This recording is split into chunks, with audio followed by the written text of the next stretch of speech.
ఎప్పుడైనా ఒక టాపిక్ మీద విమర్శ చేయాలంటే మనం పర్ఫెక్ట్ గా ఉండాలి. ఉక్కు తినే వాళ్ళలాగా అమ్మ అమ్మ అమ్మ అని అడుగుతున్నారు ఇలా. ముందు ఈ వీడియో చూడండి, మాట్లాడదాం. సో రీసెంట్ గా నాకు ఒక ఎక్స్పీరియన్స్ అయింది. కరప్షన్ అంటే క్లియర్ గా చూసాను నేను. It was not very pleasant actually to see that amount of corruption అనేది. నేను మొన్న రీసెంట్ గా శ్రీకాళహస్తి వెళ్తే అక్కడ ఎంట్రన్స్ దగ్గర ఒక యూనిఫామ్ అతను, ఒక కాప్ లాంటి అతను, గార్డ్ అతను ఏదో మొత్తానికి ఆయన అన్నాడు, మీకు తొందరగా దర్శనం కావాలి అని అంటే కనుక మీరు 300 పర్ హెడ్ పే చేయాలి అన్నాడు. సరేలే 300 కదా, అండ్ ఆల్సో మళ్ళీ we have a flight to catch అనేసి సరే అని 300 ఇచ్చాం. సో అది the beginning of the complete corruption that you will see.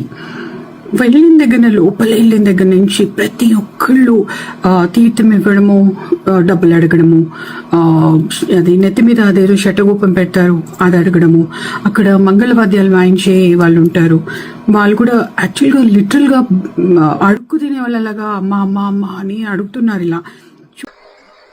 చూసారు కదా ఆవిడ ఏమంటుందో, విన్నారు కదా. ఎక్కడో శ్రీకాళహస్తి వెళ్ళాను, శ్రీకాళహస్తిలో టెంపుల్ దగ్గర ఒక ఆయన మీకు దర్శనం బాగా జరిపిస్తాను 300 ఇవ్వండి అన్నాడంట. ఈవిడ ఇచ్చేసిందంట.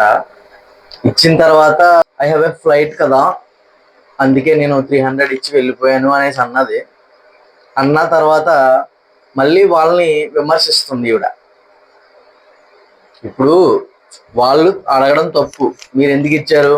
ఎప్పుడైనా ఒక టాపిక్ మీద విమర్శ చేయాలంటే మనం పర్ఫెక్ట్ గా ఉండాలి. నేను మిమ్మల్ని పర్సనల్ గా అనట్లేదు, ఇది అందరికీ వర్తిస్తుంది. ఎందుకంటే మన పని త్వరగా అయిపోవాలంటే మనమే లంచం ఇవ్వడానికి ట్రై చేస్తాం. సో మనం ఎప్పుడైతే మారతామో అప్పుడు వాళ్ళు మారుతారు. ఆటోమేటిక్ గా వాళ్ళు తీసుకోరు కదా లంచం. నువ్వు రిఫ్యూజ్ చేసినప్పుడు ఇవ్వడానికి వాడు మళ్ళీ ఎందుకు అడుగుతాడు మిమ్మల్ని? అలాగే మొత్తం ఆ శ్రీకాళహస్తిలో ఉన్నటువంటి అన్ని డిపార్ట్మెంట్లని మీరు 1 by 1 అక్కడ ఎలా చూశారు, ఇక్కడ ఎలా చూశారు, ఈడేమో 300 అడిగాడు. మీరు అసలు డబ్బులు ఇవ్వడమే తప్పు, అది తీసుకోవడం తప్పు. ఇప్పుడు మనకి చట్టాలు కూడా ఎలా ఉన్నాయి, కరప్షన్ చేసేవాడిది ఎంత తప్పు ఉందో ఇచ్చేవాడిది కూడా అంతే తప్పు ఉంది అనేసి మన చట్టాలు కూడా ఉన్నాయి కదా. మనం ఇవ్వడం తప్పు, ఫస్ట్ మనం అలవాటు చేసిందే మనం.